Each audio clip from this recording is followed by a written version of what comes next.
새해 첫 주일 예배 하나님 앞에 드리는 우리 모두에게 하나님께서 은혜와 복으로 가득 채워주시고 또 여러분들의 가정을 천국으로 만들어주시고 여러분들의 앞길을 열어주시기를 주님의 이름으로 축원합니다. 아담과 하와가 타락했죠. 그래서 에덴에서 쫓겨났습니다. 그 후에 에덴으로 돌아갈 문이 닫혔습니다. 아담과 하와는 세상살이가 너무 고달파서 아마도 부부지간에 손잡고 쫓겨났던 에덴에 다시 들어가려고 무진 애를 쓰면서 그 에덴 동산 주위를 많이 찾아왔을 겁니다. 그런데 길이 없었습니다. 길이 막혔죠. 하나님이 길을 막아 놓으셨습니다. 영영 에덴으로 돌아갈 수가 없었습니다. 그런데 인류 역사에 아주 신비한 일이 일어나죠. 2000년 전 하나님의 아들 예수 그리스도께서 이 땅에 오셨습니다. 그리고 십자가에 못 박히셨고 그분이 피를 흘려 죽으심으로 우리에게 에덴으로 가는 길을 활짝 열어놓으셨습니다. 다시 말하면 하나님께로 나아갈 수 있는 길을 열어놓으신 겁니다. 겹겹이 쌓인 죄가 하나님과 우리 사이를 가로막아 놓은 담이었는데 그 담을 예수님께서 십자가의 피로 다 무너뜨리셨습니다. 그래서 이제 하나님께 나아갈 수 있는 대로가 열린 겁니다. 길이 열렸습니다. 예수님이 바로 그 길이셨습니다. 그리고 길을 만들어 주십니다. 앞길을 모르는 우리에게 예수님은 하나님께 나아가는 길, 하나님께 나아가서 축복을 받을 수 있는 길, 은혜의 새로운 길을 열어놓으셨습니다. 히브리서 10장 19절 20절에서는 이렇게 그걸 표현합니다. 그러므로 형제들아, 우리가 예수의 피를 힘입어 성소에 들어갈 담력을 얻었나니 그 길은 우리를 위하여 열어놓으신 새로운 살 길이라. 죄인이 새롭게 살 수 있는 길, 성소에 들어가는 길이에요.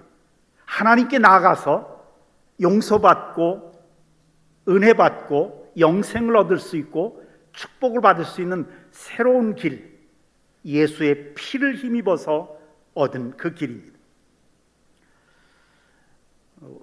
우리 많은 우리 국민들이 새해를 맞이하면서도 유독 올해는 한숨 쉬고 어떻게 살 것인가 탄식하는 분들이 참 많은 것을 봅니다. 지난달에 있었던 커다란 정치적인 혼돈 상황, 또 지난달 말에 있었던 그런 슬프고 재앙 같은 그런 일들을 통해서 정말 탄식이 나올 정도로 정치적인 혼돈과 함께 또 맞물린 것이 1월 20일 날 이제 트럼프가 미국 대통령에 취임하는 것과 맞물려서 우리나라의 정치가 앞으로 어떻게 될 것인가, 또 경제가 얼마나 어려워질 것인가, 꽉 막혀있는 청년의 취업의 문은 어떻게 될 것인가, 자영업에 종사하는 중소상인들은 상황이 어떻게 될 것인가, 우리 국민들의 마음속에 많은 걱정이 1년 동안 어떻게 헤쳐나갈 것인가에 대한 많은 염려가 있습니다. 그 상황을 오늘 11절의 말씀이 그 상황을 이렇게 설명합니다. 우리의 뼈들이 말랐고 우리의 소망이 없어졌으니 우리는 다 멸절되었다 하느니라. 에스겔 37장은 바벨론의 포로로 끌려간 이스라엘 백성들의 삶의 모습을 보여주는 거예요.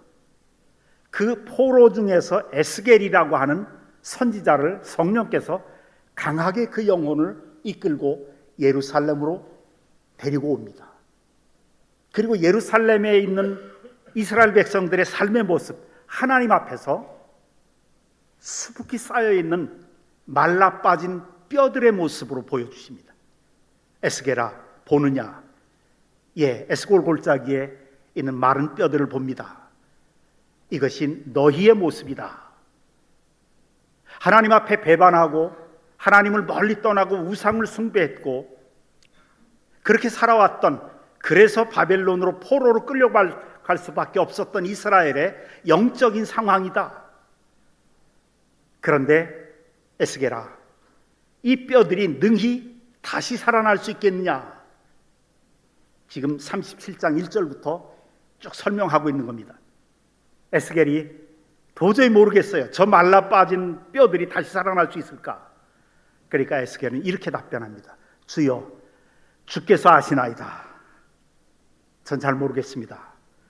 하나님이 그 살아나는 과정을 설명하십니다.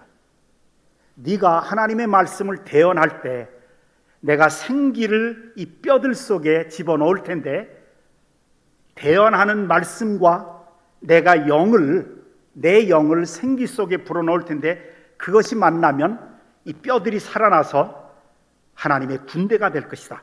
이 내용이 바로 에스겔 37장의 이야기입니다. 우리의 뼈들이 말랐고 우리의 소망이 없어졌으니 우리는 단별절되었느니라. 이스라엘 백성들은 자기들이 처한 상황만을 보고 이렇게 표현을 합니다.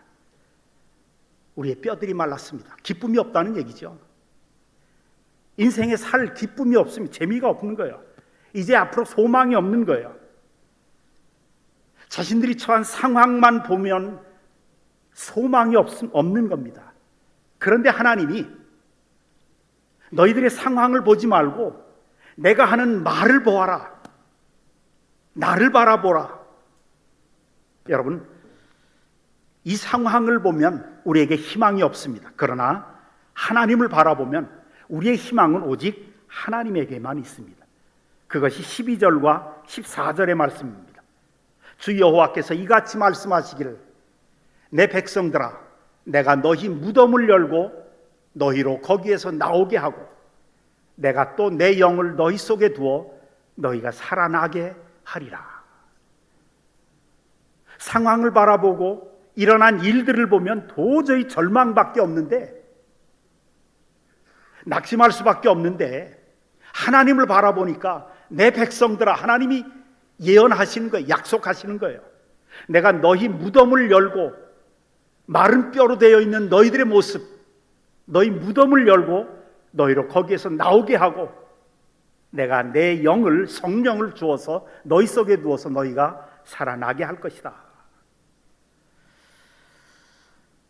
무덤같이 말라버린 그 뼈가 된 그런 저주스러운 상황, 이 땅에 그 저주스러운 상황이 덮여 있는지도 모릅니다. 그런데 주님이 오셔서 주님이 그 저주를 짊어지시고 그 저주를 청산하신 후에 무덤을 열고 우리를 나오게 하실 것이고 성령을 보내셔서 우리를 살아나게 하실 수가 있습니다. 주님이 지금 이 에스겔 골짜기의 그 상황과 거기에 맞는 말씀을 주시는 겁니다. 여러분, 예수님을 의지하지 않고서는 축복의 길로 갈 수가 없습니다. 살아날 수가 없습니다. 역사를 한번 보세요. 소위 선진국이라고 하는 유럽이나 미국을 보십시오.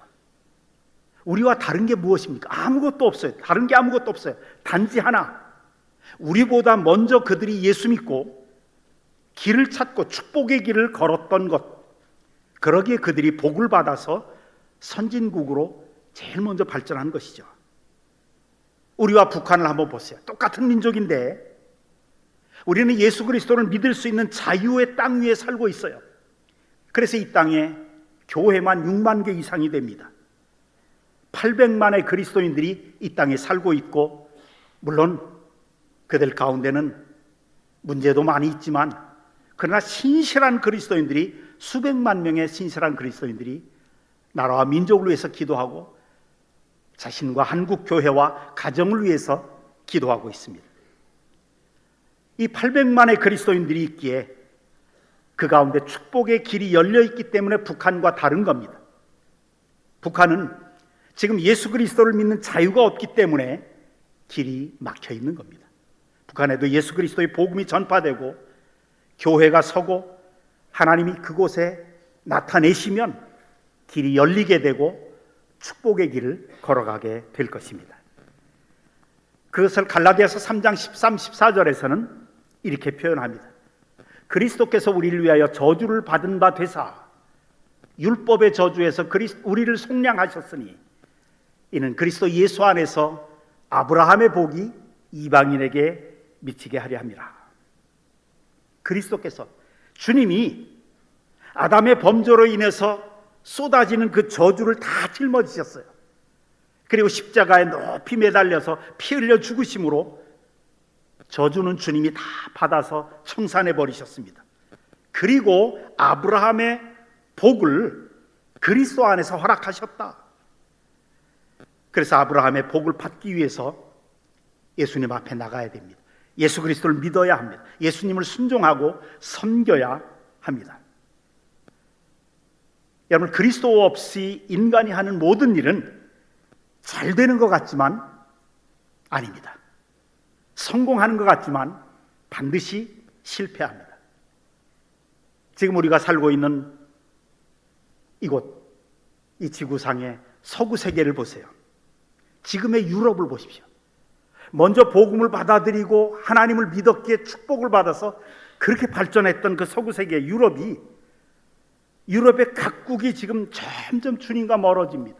1년에도 300개 이상의 교회가 폐쇄됩니다. 복음의 열기가 식어지고 하나님을 계속 떠나고 있습니다. 그러니까 정치, 경제, 사회, 문화 여러 방면에서 점점 쇠퇴하고 기울어가고 있는 것을 우리가 보고 있습니다. 최고로 발전했다는 영국을 보세요. 지금 영국에서 결식 아동들이 수십만 명이 날마다 결식하고 있습니다. 우리보다 GDP가 떨어진 게 몇 년 전입니다. 서독을 보세요. 독일을 보세요. 유럽에서 가장 강대국으로 문명이 발달된 선진국이었던 독일이 점점 뒤처지고 있죠. 스웨덴을 보세요. 유럽의 최고의 복지국가라고 하는 스웨덴이 지금은 마피아들의 세계가 되어 있어서 도저히 그것을 해결할 길이 없다는 것이 언론이 이야기하는 겁니다. 네덜란드 화란을 보세요. 한때는 그리스도의 복음이 완전히 꽃피어서 그렇게 살기 좋은 나라였지만 지금은 완전히 성적으로 타락된 그런 도시가 됐죠. 하나님과 멀어지고 예수 그리스도의 복음을 멀리하게 되고 교회와 멀어지고 신앙과 멀어지면 부흥하는 것 같지만, 발전하는 것 같지만 발전하지 못합니다. 예수 그리스도를 의지하고 나아가면 반대로 안 되는 것 같지만 결국에는 되고 이루어집니다. 실패하는 것 같지만 나중에는 성공합니다. 예수 그리스도와 함께 나아가면 패배하는 것 같지만 나중에는 그것이 승리로 변화되는 것입니다. 왜요? 예수님이 길이시거든요. 내가 곧 길이요 진리요 생명이니라. 예수님이 스스로 길이 되셔서 하나님께 나가는 길이고 축복의 길이고 은혜의 길이고 또 주님과 함께 나아가면 길이 없는 곳에서 길을 만드시고 길이 되어주시기 때문입니다. 여러분, 하나님이 문을 열면 닫을 자가 없습니다. 하나님이 문을 닫으시면 열 자가 없습니다. 하나님이 길을 여셔야 길이 열리는 거지, 하나님이 길을 열지 않으시면 막힌 길이 되고 막다른 길이 됩니다. 올 한 해 여러분들의 앞길이 하나님께서 활짝 열어주시기를 주님의 이름으로 축원합니다. 그래서 우리가 하나님께 기도해야 됩니다. 부르짖어야 됩니다. 사람의 수단과 방법과 사람의 노력으로는 그 길이 열릴 수가 없습니다. 하나님께 부르짖어 기도하면서 하나님의 말씀을 붙잡고 말씀대로 순종하려고 몸부림치면서 나아가면 하나님께서 우리의 앞길을 번영할 수 있는 길을, 축복받을 수 있는 길을, 하나님 앞에 영광 돌릴 수 있는 길을 반드시 열어주실 것입니다. 역사를 만드신 그 하나님, 시간을 만드시고 인간의 역사를 지배하시는 그 하나님께서 우리에게 평화의 길을, 번영의 길을 우리 민족 앞에 열어주시면 그 길이 반드시 열리게 될 줄로 믿습니다. 새해 첫 주일을 맞은 우리 앞에 서로 길이 다 막혀 있고 도저히 길을 찾을 수 없다 해도 예수님만이 길이시기에 예수님만 따라가면 영생을 얻고 은혜를 받고 축복으로 나아가게 되어 있습니다. 그러므로 사랑하는 성도 여러분, 새해에는 내가 길을 만들려고 발버둥 칠 필요가 없습니다. 하나님이 이미 길을 만들어 놓고 계십니다. 하나님이 이미 여러분들의 인생 길목길목마다 은혜와 복을 심어 놓으셨습니다. 우리는 하나님을 바라보고 주님을 붙잡고 기도하면서 나아가면 그 은혜와 복으로 풍성한 삶을 살게 될 것입니다. 그래서 시편 37편 5절 6절에 이렇게 말합니다. 내 길을 여호와께 맡기라. 그를 의지하면 그가 이루시고 내 의의를 빛같이 나타내시며 내 공의를 정오의 빛같이 하시리로다. 하나님은 길을 만들어 주실 뿐만 아니라 또 길을 인도하시는 분이십니다. 아무리 길을 만들어 놔도 우리를 인도해 주시지 않으면 우리 힘으로 찾아갈 수가 없습니다. 출애굽의 스토리를 한번 생각해 보십시오. 200만 명 이상이나 되는 이스라엘 백성들이 노예 생활만 400년 이상을 했던 그들이 광야의 길을 어떻게 갑니까? 그런데 하나님은 놀랍게도 그 뜨겁고 이글거리는 태양빛을 낮에는 구름 기둥으로, 그 추위가 가득한 광야에서 밤에는 불기둥으로 그들을 인도하시죠. 그 모습을 신명기 32장 10절에 이렇게 말합니다. 여호와께서 그를 황무지에서 짐승이 부르짖는 광야에서 만나주시고 호위하시고 보호하시고 자기의 눈동자같이 지키셨도다. 그래요. 만나주시는 그 하나님, 광야 같은 인생길에서 우리를 호위하시는 하나님, 우리와 함께 하시면서 버디가드의 역할을 해주시죠. 보호하시고 그리고 지키시는 그 하나님, 그 모습을 오늘 본문의 14절에 하나님께서 약속으로 이렇게 말씀하시는 거예요. 내가 또 내 영을 너희 속에 두어 너희가 살아나게 하리라. 성령을 우리 속에 주신다는 이야기예요. 성령을 주셔서 하나님이 미리 예비해 놓으신 은혜와 복의 길로 인도하실 거라는 말씀입니다. 성령님은 우리를 인도하시는 하나님이십니다. 그래서 우리가 기도하고 말씀 붙잡고 나아가면 우리 속에, 우리 영혼 속에 성령께서 고요하고 잔잔한 음성으로 우리를 인도해 주십니다.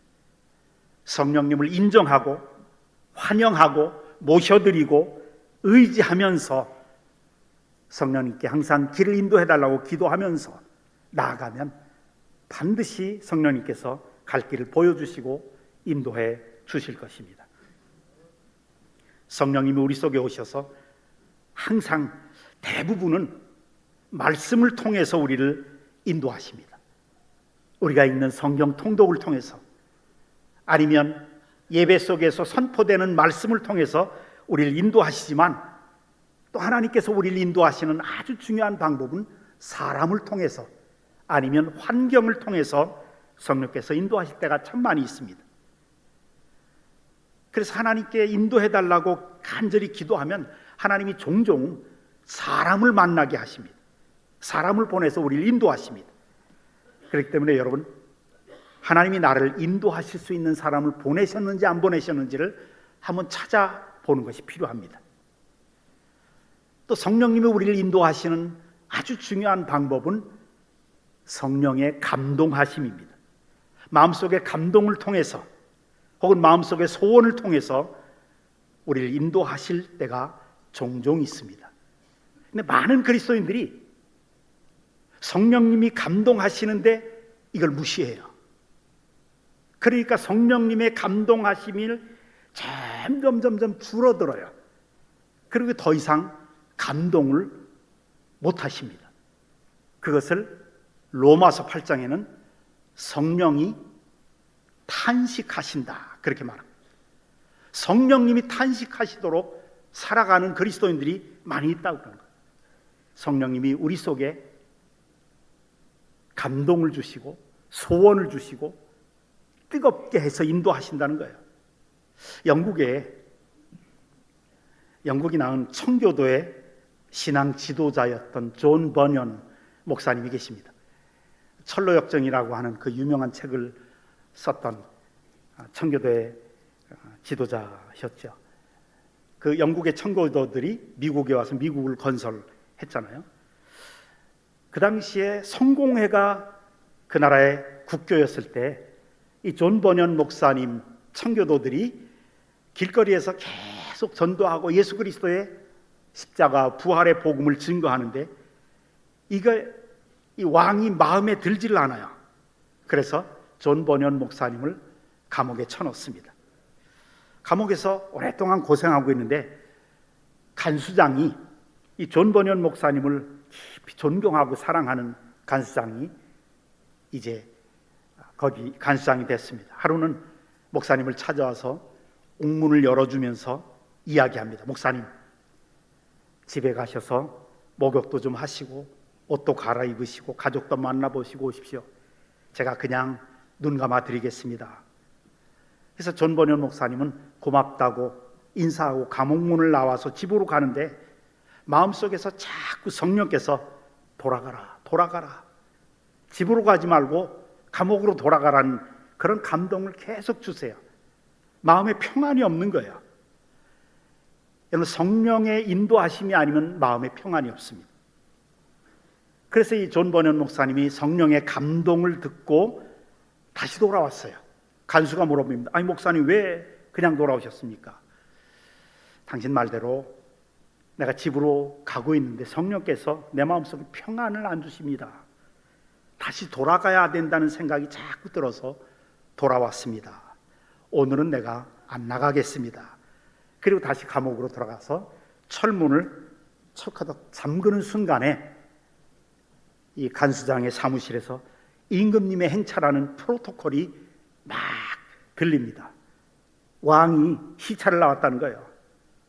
국민들에게 워낙 큰 영향력을 끼쳤던 이 존 버년을 회유하기 위해서 왕이 감옥으로 시차를 나온 거예요. 왕이 돌아간 후에 간수장은 목사님이 앞에서 무릎을 꿇고 큰 절을 하면서 목사님 고맙습니다. 목사님이 만약에 제 말을 듣고 집으로 돌아가셨다면 제 목이 다 나갈 뻔했습니다. 목사님 정말 감사합니다. 이제 목사님 제가 보니까 목사님은 하나님의 사람이고 성령의 사람이고 그러니 언제든지 성령님이 가라고 하시면 언제든지 저에게 말씀하시면 제가 열어드리겠습니다. 감옥을 나가고 들어오는 건 목사님 마음대로 하십시오 했다는 기록이 남아 있습니다. 여러분, 성령께서는 우리가 기도할 때 때때로 말씀을 통해서도 역사하시지만 마음속의 감동을 통해서 성령의 음성에 그래서 예민해야 됩니다. 감동과 소원을 통해서 인도하실 때가 있습니다. 빌립보서 2장 13절에 이렇게 표현합니다. 너희 안에서 행하시는 이는 하나님이시니 자기의 기쁘신 뜻을 위해서 너희에게 소원을 두고 행하게 하시느니라. 성령께서 우리 속에서 강렬한 소원을 일으키십니다. 해서는 안 될 일은 하지 마라. 그러면서 평안을 안 주세요. 꼭 해야 될 것은 하라는 소원을, 감동을 주세요. 만나서는 안 될 사람들, 끊어버려야 될 사람들, 철벽을 쳐야 될 사람들, 그런 사람들을 만날 기회가 생기면은 성령께서 우리에게 감동을 주셔서 만나지 말라고 말씀하십니다. 주위 사람들이 아무리 다들 이거 해봐라, 참 좋다, 반드시 된다, 그런데 기도해보면 평안이 없어요. 감동이 일어나지 않습니다. 그러면 그것은 성령께서 하지 말라는 것입니다. 또 반대로 다른 사람들은 다 안 된다, 큰일 난다, 하지 마라, 그 못한다, 그거 하면 망한다 그래도 내 마음속에 계속적으로 뜨거운 소원이 일어나면 성령님이 인도하시는 것입니다. 여러분들 새로운 사업을 시작하거나 어떤 일을 계획해서 시행을 하실 때 반드시 그래서 기도해보고 해야 됩니다. 성령님은 우리가 어떤 일을 위해서 기도하면 안 될 일은 마음에 하기 싫게 만들어요. 될 일은 마음에 하고 싶은 소원을 일으켜 주십니다. 인간적인 욕심이나 이기적인 소원이나 마귀가 주는 소원은 기도를 오랫동안 그 기도를 하면 그냥 자연스럽게 그 기도가 사라져 버립니다. 더 이상 기도 안 하게 됩니다. 그런데 하나님이 주시는 감동, 소원은 기도하면 할수록 막 불같이 뜨겁게 일어납니다. 그래서 뭔가 하고 싶고 무슨 사업을 어떤 쪽으로 꼭 하고 싶고 막 소원이 일어났다고 그래서 당장 해서는 안 됩니다. 시간을 두면서 기도를 하고 난 다음에 끊임없이 이 소원이 마음속에 끓어오르면 성령님의 인도하심인 줄 알고 따라가는 것이 좋습니다. 예레미야 33장 2절 3절에 보면 일을 행하시는 여호와, 그것을 만들며 성취하시는 여호와, 그의 이름을 여호와라 하는 이가 이와 같이 이르시도다. 너는 내게 부르짖으라. 내가 네게 응답하겠고 네가 알지 못하는 크고 은밀한 일을 내게 보이리라. 일을 행하시는 여호와, 성취하시는 여호와. 그래서 뭔가 일을 시작하시고 뭔가 하려고 할 때는 반드시 그 성취하시는 여호와 하나님 앞에 부르짖으라는 거예요. 그러면 보여주겠다는 거예요. 알려주겠다는 거예요. 성령의 감동함으로 해야 될지 말아야 될지를. 그래서 기도하는 사람을 마귀는 견딜 수가 없어 해요. 그래서 마귀는 크리스찬들의 기도를 못하게 합니다. 다니엘이 기도할 때 열심히 20일 동안 기도했는데 응답이 안 와요. 거기서 낙심하고 기도를 그친 게 아니라 계속했습니다.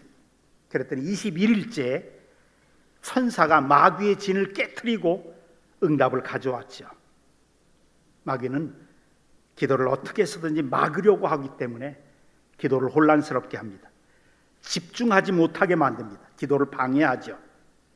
그래서 중요한 게 집중적으로 기도 시간을 정해서 집중해서 기도하는 것이 필요합니다. 그러면 마귀의 진을 깨트릴 수가 있습니다. 한 주간 동안 작정해서 기도하거나 21일 동안 작정해서 기도하거나 아니면 한 달 동안 아침 금식한다거나 모세가 한 것처럼 40일 동안 작정하면서 기도했다거나 이런 기도 기간을 정해놓고 작정 기도하면 얼마나 능력 있는지 모릅니다. 이렇게 작정해서 기도할 때 하나님께서 산을 옮길 만한 큰 기적을 일으켜 주십니다. 여러분, 내일부터 한 주간 동안 특별 새벽 기도를 합니다. 하루의 첫 시간을 예배로 열고 찬송으로 열고 집중적인 기도로 열면 2025년 한 해가 하나님이 우리가 알지 못하는 크고 비밀한 일을 우리에게 보여주실 것입니다. 하늘의 문과 땅의 문을 열어주셔서 기적과 체험적인 응답으로 우리를 만나 주실 것입니다. 하나님이 우리와 함께 일을 하십니다.